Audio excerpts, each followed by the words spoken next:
Hello वैंसियंस, मेरे channel वंचन में आप सबका एक बार फिर से स्वागत है।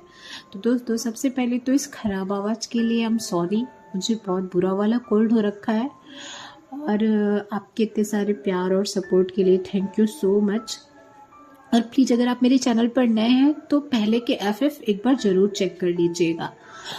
और आज हम एक नई स्टोरी शुरू करने वाले हैं जिसका नाम है यू आर माई डेस्टिनी। ये नया फैन फिक्शन है, ये एक मॉडर्न फैन फिक्शन है और आपके वोट के ज़रिए ही मैंने इसको डिसाइड किया है कि ये मैं आपको सुनाऊंगी। ये एक मेल प्रेगनेंसी, सेक्सुअल कंटेंट और वायलेंस वाला FF है। तो अगर आप इन चीज़ों के साथ कंफर्टेबल नहीं हैं तो आप चूज़ कर सकते हैं कि आप इसे ना सुने, और अगर आप कंफर्टेबल हैं तो फिर तभी आप ये स्टोरी सुनिएगा।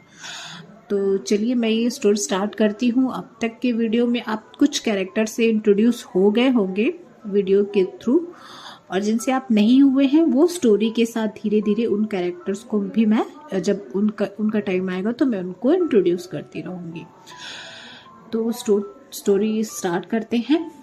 FF की स्टार्टिंग में विंग हमें एक कमरे में दिखाया जाता है। विंग कमरे में मिरर के सामने बैठा था। उसके लिप्स पर चेरी रेड लिपस्टिक इतनी खूबसूरत लग रही थी जो मैन या वुमेन किसी को भी अपना दीवाना बना दे और वो उन्हें किस करना चाहे। उसने अपने बालों में एक छोटी सी पोनी बनाई थी। उसकी वाइट सॉफ्ट स्किन और ग्लोइंग फेस बिना मेकअप के ही उसके बहुत आकर्षक दिखने का कारण था, लेकिन लाइट मेकअप ने उसे एक हेवनली ब्यूटी में कन्वर्ट कर दिया था। उसकी प्योर बड़ी बड़ी गहरी ओशियन ब्लू आइज उस शीशे जैसी थी जिसमें उसका साफ मासूम दिल मानो साफ साफ देखा जा सकता था। वो एक बार फिर खुद को शीशे में देख अपने हाथ में होटल रूम की को जोर से स्क्वीज करता है। अपने अंतर्मन में चल रहे संघर्ष को इग्नोर करते हुए वो धीरे धीरे होटल के एक रॉयल स्वीट कमरे की तरफ बढ़ने लगता है। उसके मन में अभी भी उसके बॉयफ्रेंड, जो अब उसका फियांसे भी था, डैरन की मदर की बातें गूंज रही थी। जब उन्होंने विंग से कहा, विंग, डैरन मर रहा है, उसने अपनी जान खतरे में डालकर तुम्हारी जान बचाई थी और वो तुम्हें अपनी जान से ज़्यादा चाहता है। विंग, कुछ करो, उसे भी बचा लो, मेरे बेटे को बचा लो। वो फूट फूट कर रोने लगी थी। विंग की बहन लिंग जाओ कहती है, ब्रदर, अब तुम क्या करोगे? डैरन को बचाने के लिए एक ऐसे बच्चे के एम्बिकल कॉर्ड का ब्लड चाहिए जिसका ब्लड डैरन से मिलता हो, और डैरन तो एक रेयर ब्लड ग्रुप का है। इतनी जल्दी ऐसा बच्चा हम कहाँ से ढूंढेंगे? और अगर डैरन को कुछ हो गया तो तुम क्या करोगे?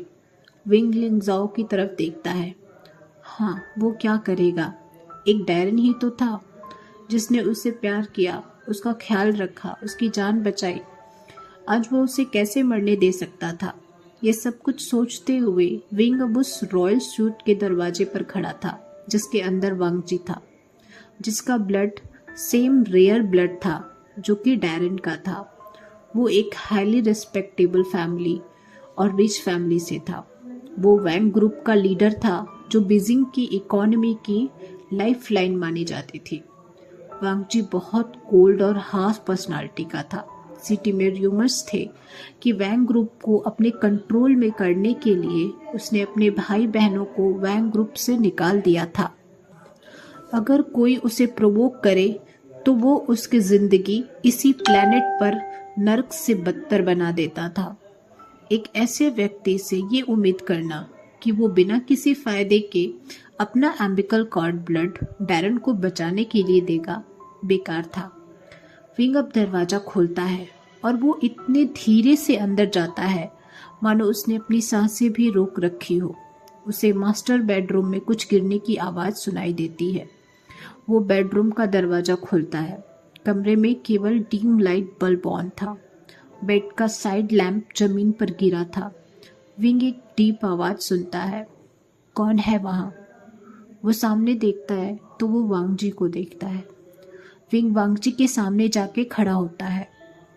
वो उस धीमी रोशनी में भी उस हैंडसम बिजनेसमैन की ब्यूटी को देख सकता था, जैसे वो गॉड की कोई स्पेशल क्रिएशन हो। हाई एब्रो, स्ट्रेट नोज, रात जैसी गहरी आंखें, मानो वो किसी को भी हिप्नोटाइज कर ले।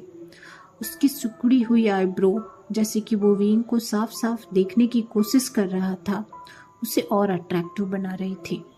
वो फिर भी कहता है, कौन हो तुम? वो अभी भी शार्प आईज से विंग को देख रहा था। ये शार्प लुक विंग के अंदर के गिल्ट को और गहरा कर रहा था। वो वांग जिसे नजरें नहीं मिला पा रहा था। वो फिर भी हिम्मत करके एक ब्यूटीफुल स्माइल के साथ कहता है, मैं वो हूँ जो तुम्हारी अभी हेल्प कर सकता है। उसके शर्ट के ऊपर के बटन खुले हुए थे और हल्की हवा से उसकी ब्यूटीफुल वाइट स्किन विजिबल हो रही थी। उसके सेक्सी लिप्स, स्लेंडर फिगर और वो एक परफेक्ट सीड्यूसर लग रहा था। और ये वांगजी, जो कि ऑलरेडी ड्रग के असर की वजह से अनकंट्रोल्ड था, उसके सेक्स ईगरनेस को और बढ़ा रहे थे। फिर भी खुद को कंट्रोल करते हुए वो दूसरी तरफ देखते हुए विंग पर चिल्लाता है, गेट आउट। विंग वांगजी की वार्निंग को इग्नोर करते हुए वांगजी के गले पर उंगलियां फेरते हुए कहता है, तुम्हें इसकी ज़रूरत है और मैं बिल्कुल प्योर हूँ। मैं तुम्हारे पीछे नहीं आऊँगा। मुझे बस एक रिलेटिव को ट्रीट करने के लिए 1 मिलियन की ज़रूरत है। विंग जानता था कि वांगजी उसके ऑफर को बिना रीज़न एक्सेप्ट नहीं करेगा और उसे यह क्लियर करना होगा कि वो उसके पीछे नहीं आने वाला है। वो वांगजी के कान के पास अपना मुंह ले जाते हुए कहता है, तुम श्योर हो तुम्हें इसकी ज़रूरत नहीं है?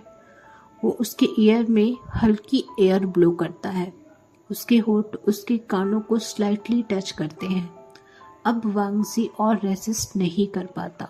वो विंग को अपनी तरफ खींचता है और उसके ऊपर आ जाता है। वो विंग को इस तरह ओवरपावर कर लेता है मानो विंग ने उसके अंदर सो रहे वुल्फ को जगा दिया हो। थोड़ी ही देर में विंग को ब्लैक शर्ट 2 टुकड़ों में फर्श पर होता है। उसके सारे कपड़े नीचे थे। विंग वांगजी का ये रूप देखकर डर जाता है, लेकिन ये उसका ही कर्मा था। उसने वांगजी की ड्रिंक में ड्रग मिलाते समय ये सोचकर उसका डोज बढ़ा दिया था कि कहीं उसका असर वांगजी पर होगा कि नहीं। वो विरोध नहीं करता, लेकिन पेन से उसकी आंखों में आंसू निकल आते हैं। वांगजी अचानक रुक जाता है।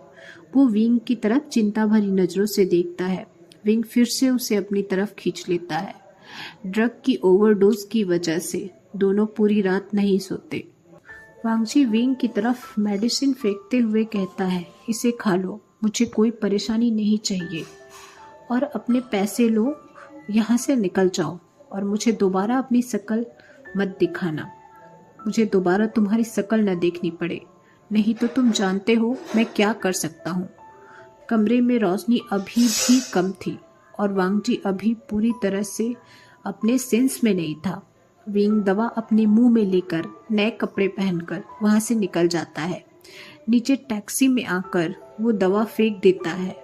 अब वो अपने इमोशंस, अपनी फिजिकल और मेंटल पेन को और सप्रेस नहीं कर पाता।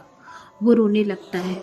ये उसका फर्स्ट टाइम था जो वो अपने लवर के साथ बिताना चाहता था। हर इंसान की तरह उसके भी अपने फर्स्ट टाइम को लेकर कितने सपने थे, पर अब सब कुछ खत्म हो चुका था। वो अंदर से पूरी तरह टूट गया था, लेकिन फिर भी वो अपने आंसू पोंछता है और अपने मन में कहता है, ये सब मैंने अपने प्यार के लिए किया है। डैरेन की जान बच जाए, फिर सब ठीक हो जाएगा। भगवान ने मानो विंग की प्रार्थना सुन ली हो। महीने भर बाद उसे पता चलता है कि वो प्रेग्नेंट है। वो लिंग जाओ को ये बात बताता है और उसकी हेल्प से सबसे दूर एक टाउन में 9 महीने बाद एक प्यारी सी बच्ची को जन्म देता है। वांगजी के साथ बिताई रात के बाद वो आज तक कभी ठीक से नहीं सो पाया था, लेकिन आज अपनी बेटी के जन्म के बाद वो सुकून से सोता है। अब वो डैरेन को बचा लेगा, फिर डैरेन से बताएगा कि उसने क्या किया और क्यों किया। डैरेन उसके लिए विंग का प्यार समझ पाएगा। इस बच्ची के साथ दोनों खुशी खुशी अपनी ज़िंदगी बिताएंगे। जब उसकी आंखें खुलती हैं तो लिंग उसके पास बैठी थी। वो विंग से कहती है, ब्रदर मैं आपके लिए सूप लाई हूँ। बेबी अच्छी है, डॉक्टर ने कहा है वो जल्द ही डैरन को सर्जरी शुरू करेंगे और उसके उठते ही मैं उसे बताऊंगी कि ये सब आपने उसके लिए किया। फिर आप दोनों की शादी होगी और मैं उस शादी में ब्राइडमेड बनूंगी। विंग एक कमज़ोर स्माइल से कहता है, इतने दिनों तक डैरन का ख्याल रखने के लिए शुक्रिया लिंग। लिंग जाओ कहती है, ब्रदर अभी आपको आराम की ज़रूरत है। डॉक्टर ने आपको 1 मंथ बेड रेस्ट बोला है। मैं वहाँ डैरन का ख्याल रखूँगी। आप ठीक हो जाओ, फिर सब ठीक हो जाएगा। 40 दिन बाद विंग ठीक होकर जब हॉस्पिटल से बाहर निकलता है तो बहुत सारे रिपोर्टर अचानक उसे घेर लेते हैं। एक मीडिया पर्सन उससे पूछता है, मिस्टर ज़ाओ वूशियन, आप मिस्टर जिन डैरन की बीमारी के दौरान ऐसे 1 साल के लिए गायब हो गए और अब एक बच्चे के साथ आए हैं।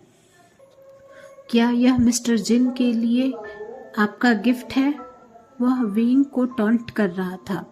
दूसरा रिपोर्टर पूछता है, मिस्टर वूशियन, आप तो मिस्टर डैरन के साथ इंगेज थे, अब आपने उन पर चीट किया है। आपको क्या लगता है वो आपको माफ करेंगे? एक और रिपोर्टर पूछता है, मिस्टर वूशियन, इस बच्चे का बायोलॉजिकल फादर कौन है या फिर आपको खुद नहीं पता? विंग अचानक ये सब देखकर शॉक था। फिर वो खुद को कंपोज करके कहता है, ये मेरा प्राइवेट मैटर है, मैं आपको बताना ज़रूरी नहीं समझता। तभी दूसरी तरफ से डैरन आता है।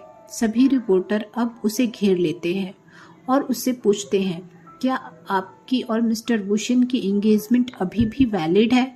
क्या आप उनकी नाजायज़ बच्चे को अपनाएंगे? विंग भीड़ को काटते हुए घबराहट में डैरन के पास जाता है और कहता है, डैरन थैंक गॉड तुम ठीक हो गए। डैरन तुम्हें मेरी बात सुननी होगी, मेरे पास रीजंस थे, लिंग जाओ ने तुम्हें बताया होगा। डैरन उसके हाथ को झटक कर छुड़ा लेता है और कहता है, मुझे तुम्हारी कोई बात नहीं सुननी। वो रिपोर्टर्स की तरफ मुड़कर कहता है, मैं आप सबको बताना चाहता हूँ, मेरी और मिस्टर वूशियन की एंगेजमेंट मैं यहीं तोड़ रहा हूँ और मैं उस पर्सन को थैंक करना चाहता हूँ जिसने इस पूरे साल मेरा ख्याल रखा, मुझे एक पल के लिए भी अकेला नहीं छोड़ा। वो गाड़ी से हाथ देकर लिंग जाओ को बाहर निकालता है, जो कि एक इनोसेंट प्रिंसेस जैसी दिख रही थी। वो सबके सामने ही घुटनों पर बैठकर कहता है, लिंग विल यू मैरी मी? अब विंग अंदर से टूट जाता है। सभी रिपोर्टर और लोग से यस कहने लगते हैं, लेकिन लिंग थोड़ा हेजिटेट कर रही थी। डैरन लिंग से पूछता है, लिंग क्या तुम मुझसे प्यार नहीं करती या मुझसे शादी नहीं करना चाहती? लिंग कहती है, ऐसा नहीं है ब्रदर डैरन, मैं आपको बहुत प्यार करती हूँ और आपसे शादी भी करना चाहती हूँ, पर मेरे भाई का क्या? मैं मानती हूँ उससे गलती हो गई है, लेकिन फिर भी वो मेरा भाई है। विंग अब समझ चुका था, ये सब लिंग का प्लान था। डैरन कहता है, उसने मुझे धोखा दिया, मुझे मरता छोड़कर चला गया। क्या तुम भी मुझे अपनाना नहीं चाहती? अब लिंग जाओ विंग की तरफ मुड़कर कहती है, ब्रदर मैं और डैरन एक दूसरे को प्यार करते हैं, प्लीज हमें शादी की परमिशन दे दो। विंग, जिसकी आंखों में धोखा और बिटरनेस के आंसू साफ साफ देखे जा सकते थे, कहता है, तुम दोनों साथ हो जाओ और मेरी दुआ से जल्दी मरो। तभी उसे अपने गाल पर एक तेज थप्पड़ महसूस होता है। वो सामने देखता है तो उसका फादर जियामिन खड़ा रहता है। वो गुस्से में कहता है, तुमने हमारी इज्जत मिट्टी में मिला दी, अब अपनी बहन को कर्ज कर रहे हो? निकल जाओ यहाँ से, हमारे यहाँ अब तुम्हारे लिए कोई जगह नहीं है।